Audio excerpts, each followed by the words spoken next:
எரேமியா ஆகமம் அதிகாரம் 22.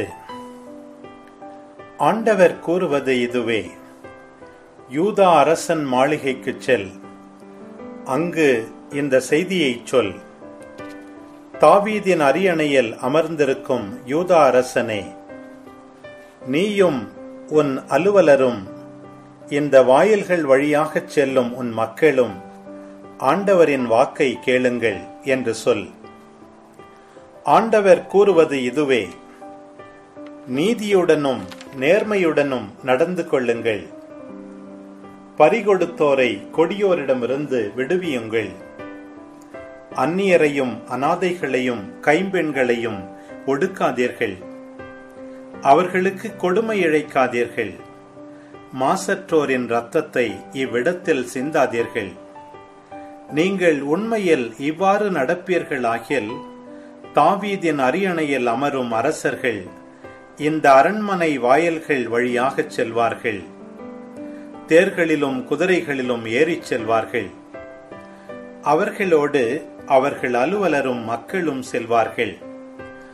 ஆனால் நீங்கள் இந்த வாக்கிற்கு செவி கொடுக்காவிட்டால் இந்த அரண்மனை பாழ்பட்டு போகும் என என்மேல் ஆணையிட்டுச் சொல்கிறேன் என்கிறார் ஆண்டவர்.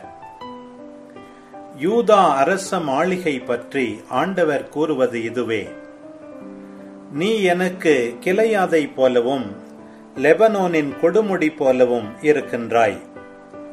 ஆனால் நான் உன்னை பாழ்நிலமாகவும் குடியிருப்பாரற்ற நகராகவும் ஆக்குவேன். உன்னை அழிப்பதற்காக ஆள்களை ஏற்படுத்தியுள்ளேன். அவர்கள் தம் ஆயுதங்களால் உன்னிடமுள்ள சிறந்த கேதுரு மரங்களை வெட்டி தீயில் போடுவார்கள்.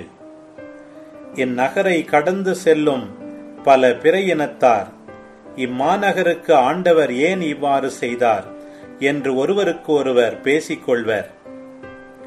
அவர்கள் தங்கள் கடவுளாகிய ஆண்டவரின் உடன்படிக்கையை புறக்கணித்து வேற்று தெய்வங்களை வழிபட்டு அவற்றுக்கு ஊழியம் செய்ததால்தான் இவ்வாறு நேர்ந்தது என்பர். இறந்தவனை குறித்து அழ வேண்டாம், அவனுக்காக புலம்ப வேண்டாம். சென்றுவிட்டவனுக்காக கதறி அழுங்கள். ஏனெனில் அவன் இனி திரும்பி வரப்போவதில்லை. தான் பிறந்த நாட்டை பார்க்கப் போவதில்லை. யூதா அரசனை பற்றி ஆண்டவர் கூறுவது இதுவே: தன் தந்தை யோசியாவுக்கு பதிலாக ஆட்சி செய்து வந்தான். அவன் இந்த இடத்தை விட்டு சென்று விட்டான். இனி இங்கு திரும்பி வரமாட்டான். அவன் நாடு கடத்தப்பட்ட இடத்திலேயே சாவான்.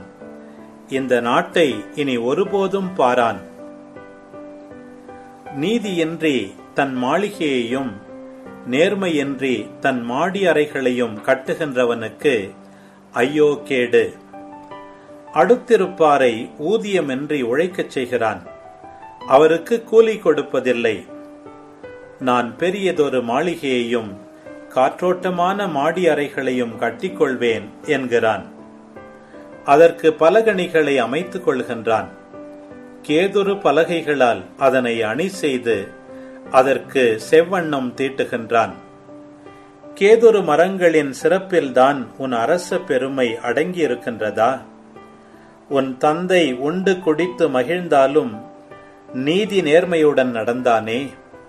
அவனை பொறுத்தவரையில் எல்லாம் நலமாயிருந்ததே. ஏழை எளியோரின் வழக்கில் அவன் நீதி வழங்கினான். எல்லாம் நலமாயிருந்தது. என்னை அறிதல் என்பது இதுதானே என்கிறார் ஆண்டவர். நீயோ நேர்மையின்றி வருவாய் சேர்ப்பதிலும் மாசற்ற இரத்தத்தை சிந்துவதிலும் ஒடுக்கி துன்புறுத்துவதிலும் தான் கண்ணும் கருத்துமாயிருக்கிறாய். ஆகவே யூதாவின் அரசனும் யோசியாவின் மகனுமாகிய யோயாக்கீமை குறித்து ஆண்டவர் கூறியது இதுவே: ஐயோ என் சகோதரனே, ஐயோ சகோதரியே என்று அவனுக்காக யாரும் ஒப்பாரி வைக்க மாட்டார்கள். ஐயோ என் தலைவரே, மாண்புமிக்கவரே என்று அழமாட்டார்கள். ஒரு கழுதைக்குரிய அடக்கமே அவனுக்கு கிடைக்கும். அவனை இழுத்து எருசலேமின் வாயில்களுக்கு வெளியே எறிவர். லெபனோன் மேல் ஏறி கதறி அழு. பாசானில் அழுகை குரல் எழுப்பு. அபாரிமில் ஓலமிடு, ஏனெனில் உன் அன்பர்கள் அனைவரும் நொறுக்கப்பட்டார்கள். நீ நலமாயிருந்த காலத்தில் உன்னோடு பேசினேன், நீயோ நான் செவிசாய்க்க மாட்டேன் என்றாய். உன் இளமையிலிருந்து இதுவே உன் வழிமுறை. எனது குரலுக்கு நீ செவி கொடுக்கவே இல்லை. உன் மேய்ப்பர்களை காற்றே மேய்க்கும். உன் அன்பர்கள் நாடு கடத்தப்படுவர், அப்போது நீ வெட்கமுறுவாய். உன் தீச்செயல்களை குறித்து மானக்கேடு அடைவாய். லெபனோனில் குடிகொண்டுள்ள நீ, கேதுரு மரங்களுள் கூடுகட்டியிருக்கும் நீ, பேறுகால வேதனை போன்ற துன்பம் வரும்போது எவ்வாறு புலம்பி அழப்போகின்றாய்? ஆண்டவர் கூறுவது, என்மேல் ஆணை, யோயாக்கீமின் மகனும் யூதாவின் அரசனுமான கோனியாவே, நீ என் வலக்கை முத்திரம் மோதிரம் போல் இருந்தாலும் நான் உன்னை கழற்றி எறிந்து விடுவேன். உன் உயிரை பறிக்க தேடுவோரின் கையில், நீ அஞ்சுகின்றவர்களின் கையில், பாபிலோனிய மன்னன் நெபுகத்நேசரின் கையில், கல்தேயரின் கையில் உன்னை ஒப்புவிப்பேன். உன்னையும் உன்னை பெற்றெடுத்த அன்னையையும் இன்னொரு நாட்டுக்கு தூக்கி எறிவேன். நீங்கள் பிறவாத அந்த நாட்டில் இறப்பீர்கள். எந்த நாட்டுக்கு திரும்பி வர அவர்கள் ஏங்கிக் கொண்டிருக்கிறார்களோ அந்த நாட்டிற்கு திரும்பி வரவே மாட்டார்கள். கோனியா என்னும் இம்மனிதன் அவமதிப்புக்குள்ளான உடைந்த ஒரு பானையோ, யாரும் விரும்பாத ஒரு மண்கலமோ? அவனும் அவன் வழிமரபினரும் ஏன் தூக்கி எறியப்பட்டார்கள்? முன்பின் தெரியாத நாட்டுக்கு ஏன் துரத்தப்பட்டார்கள்? நாடே, நாடே, நாடே, ஆண்டவரின் வாக்கை கேள். ஆண்டவர் கூறுவது இதுவே, இந்த ஆள் மகப்பேறற்றவன், தன் வாழ்நாளில் வெற்றி காணாதவன் என எழுது. ஏனெனில் அவன் வழிமரபினர் யாரும் வெற்றி அடைய மாட்டார்கள். யாரும் தாவீதின் அரியணையில் வீற்றிருந்து யூதாவின் மேல் ஆட்சி புரிய மாட்டார்கள். தானியேல் அதிகாரம் 3. பொற்சிலை வழிபாடு. நெபுகத்நேசர் அரசன் 60 முழ உயரமும் 6 முழ அகலமுமான பொற்சிலை ஒன்றை செய்வித்து அதை பாபிலோன் நாட்டிலிருந்த தூரா என்னும் சமவெளியில் நிறுத்தி வைத்தான். பின்பு நெபுகத்நேசர் அரசன் தான் நிறுவிய சிலையின் அர்ப்பணிப்புக்கு சிற்றரசர்களும் அதிகாரிகளும் ஆளுநரும் அறிவுரை கூறுவோரும் நிதி பொறுப்பாளரும் நீதிபதிகளும் மணியக்காரரும் மற்றெல்லா அலுவலரும் ஒன்றாய் கூடி வர வேண்டுமென்று ஆணையிட்டார். அவ்வாறே சிற்றரசர்களும் அதிகாரிகளும் ஆளுநரும் அறிவுரை கூறுவோரும் நிதி பொறுப்பாளரும் நீதிபதிகளும் மணியக்காரரும் மாநிலங்களின் மற்றெல்லா அலுவலரும் நெபுகத்நேசர் அரசன் நிறுவிய சிலையின் அர்ப்பணிப்புக்கு ஒன்றாய் கூடி வந்து சேர்ந்தனர். அவர்கள் நெபுகத்நேசர் நிறுவிய சிலை முன் வந்து நின்றனர். கட்டியக்காரன் ஒருவன் உரத்த குரலில், இதனால் மக்கள் அனைவருக்கும் எல்லா இனத்தவர்க்கும் மொழியினருக்கும் அறிவிக்கப்படுவது யாதெனில், எக்காளம், நாதஸ்வரம், யாழ், கிண்ணரம், வீணை, பைக்குழல் முதலிய எல்லா வகை இசைக்கருவிகளும் ஒலிக்கத் தொடங்கிய அந்த நொடியில் நீங்கள் தாழ வீழ்ந்து நெபுகத்நேசர் அரசன் நிறுவிய பொற்சிலையை பணிந்து தொழ வேண்டும். எவராகிலும் தாழ வீழ்ந்து பணிந்து தொழவில்லை எனில் அவர்கள் அந்நேரமே தீச்சூளையில் தூக்கி போடப்படுவார்கள் என்று கூறி முரசறைந்தான். ஆகையால் எக்காளம், நாதசுரம், யாழ், கிண்ணரம், வீணை, பைக்குழல் முதலிய எல்லா வகை இசைக்கருவிகளும் ஒலிக்கத் தொடங்கியவுடன் எல்லா மக்களும் தாழ வீழ்ந்து நெபுகத்நேசர் அரசன் நிறுவிய பொற்சிலையை பணிந்து தொழுதார்கள். அப்பொழுது கல்தேயர் சிலர் தாமே முன்வந்து யூதர்கள் மேல் குற்றம் சாட்டலாயினர். அவர்கள் நெபுகத்நேசர் அரசனிடம் சொன்னது, அரசரே, நீர் நீடூழி வாழ்க. அரசரே, எக்காளம், நாதசுரம், யாழ், கிண்ணரம், வீணை, பைக்குழல் முதலிய எல்லா வகை இசைக்கருவிகளும் ஒலிக்க கேட்கும் எந்த மனிதனும் உடனே தாழ வீழ்ந்து பொற்சிலையை பணிய வேண்டுமென்று நீ கட்டளை பிறப்பித்தீரல்லவா? எவராகிலும் தாழ வீழ்ந்து பணியாமல் போனால் அவர்கள் எரிகிற தீச்சூளையில் போடப்படுவார்கள் என்றும் நீர் ஆணை விடுத்தீரல்லவா?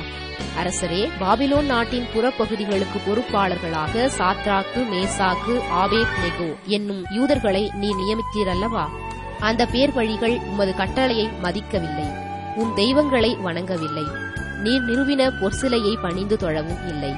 உடனே நெபுகத்நேசர் கடுஞ்சினமுற்று சாத்ராக்கையும் மேசாக்கையும் ஆபேத்நேகோவையும் பிடித்து வரும்படி கட்டளையிட்டான்.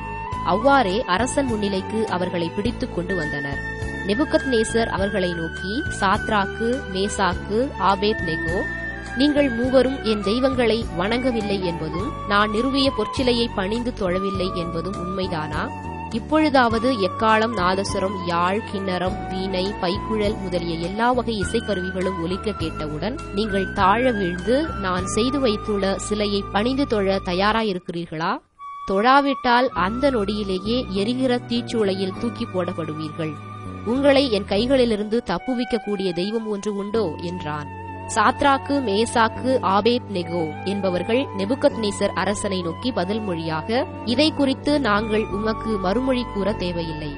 அப்படியே எது நிகழ்ந்தாலும் நாங்கள் வழிபடுகின்ற எங்கள் கடவுள் எரிகின்ற தீச்சூளையினின்று எங்களை மீட்க வல்லவர். அவரே எங்களை உம் கையினின்று விடுவிப்பார்.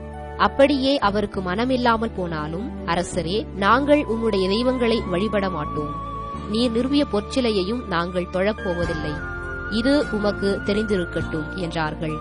இதை கேட்ட நெபுகத்நேசர் அரசன் சாத்ராக்கு, மேசாக்கு, ஆபேத்நேகோ ஆகியோர் மீது வெகுண்டெழ அவனது முகம் சினத்தால் சிவந்தது.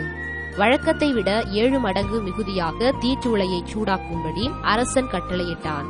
பின்னர் சாத்ராக்கு, மேசாக்கு, ஆபேத்நேகோ ஆகியோரை கட்டி எரியும் தீச்சூளைக்குள் தூக்கி போடுமாறு தன் படை வீரர்களுள் வலியவர் சிலருக்கு கட்டளையிட்டான். அவ்வாறே அந்த வீரர்கள் அவர்களை மேற்போர்வையோடும் உள்ளாடையோடும் தலைப்பாகையோடும் மற்ற ஆடைகளோடும் சேர்த்து கட்டி எரியும் தீச்சூளைக்குள் தூக்கி போட்டார்கள். அரசனது கட்டளை மிக கண்டிப்பானதாக இருந்ததாலும் தீச்சூளை செந்தனலாய் இருந்ததாலும் சாத்ராக்கு, மேசாக்கு, ஆபேத்நேகோ ஆகியோரை தீச்சூளையில் போடுவதற்கு தூக்கிச் சென்றவர்களையே அத்தீப்பிழம்பு சுட்டெரித்து கொன்றது. சாத்ராக்கு, மேசாக்கு, ஆபேத்நேகோ ஆகிய மூவரும் கட்டுண்டவர்களாய் எரிகிற தீச்சூளையினுள் வீழ்ந்தார்கள். அப்பொழுது நெபுகத்நேசர் அரசன் வியப்புற்று விரைந்தெழுந்து தன் அமைச்சரை நோக்கி, 3 பேரைத்தானே கட்டி நெருப்பினுள் எறிந்தோம் என்றான். ஆம் அரசரே என்று அவர்கள் விடையளித்தனர். அதற்கு அவன், கட்டவிழ்க்கப்பட்டவர்களாய் நெருப்பின் நடுவில் 4 பேர் உலவுகிறதை நான் காண்கிறேன். அவர்களுக்கோ ஒரு தீங்கும் நேரவில்லையே. மேலும் 4வது ஆள் தெய்வ மகன் ஒருவன் போல் தோன்றுகிறானே என்றான். உடனே நெபுகத்நேசர் எரிகிற தீச்சூளையின் வாயிலருகில் வந்து நின்று, உன்னத கடவுளின் ஊழியர்களாகிய சாத்ராக்கு, மேசாக்கு, ஆபேத்நேகோ வெளியே வாருங்கள் என்றான். அவ்வாறே சாத்ராக்கு, மேசாக்கு, ஆபேத்நேகோ ஆகியோர் நெருப்பை விட்டு வெளியே வந்தனர். சிற்றரசர்களும் அதிகாரிகளும் ஆளுநரும் அரசனுக்கு அறிவுரை கூறுவோரும் கூடி வந்து அந்த மனிதர்களின் உடலில் தீப்பட்ட அடையாளமே இல்லாமலும் அவர்களது தலைமுடி கருகாமலும் அவர்களுடைய ஆடைகள் தீப்பற்றாமலும் நெருப்பின் புகை நாற்றம் அவர்களிடம் வீசாமலும் இருப்பதை கண்டார்கள். அப்பொழுது நெபுகத்நேசர், சாத்ராக்கு, மேசாக்கு, ஆபேத்நேகோ ஆகியோரின் கடவுள் புகழப்படுவாராக. தங்கள் கடவுளை தவிர வேறெந்த தெய்வத்தையும் பணிந்து தொழ மறுத்து அரசனது கட்டளையையும் பொருட்படுத்தாமல் அவர் மேல் நம்பிக்கை வைத்து தங்கள் உடலை கையளித்த அவருடைய ஊழியர்களை அவர்தம் தூதரை அனுப்பி மீட்டருளினார். ஆதலால் சாத்ராக்கு, மேசாக்கு, ஆபேத்நேகோ ஆகியோரின் கடவுளுக்கு எதிராக பழிச்சொல் கூறும் எந்த இனத்தவனும் எந்த நாட்டவனும் எந்த மொழியினனும் கண்டந்துண்டமாக வெட்டப்படுவான். அவனுடைய வீடும் தரைமட்டமாக்கப்படும். இதுவே என் ஆணை. ஏனெனில் இவ்வண்ணமாய் மீட்கின்ற ஆற்றல் படைத்த கடவுள் வேறெவரும் இல்லை என்றான். பிறகு அரசன் சாத்ராக்கு, மேசாக்கு, ஆபேத்நேகோ ஆகியோருக்கு பாபிலோனின் மாநிலங்களில் பெரும் பதவி அளித்து சிறப்பு செய்தான்.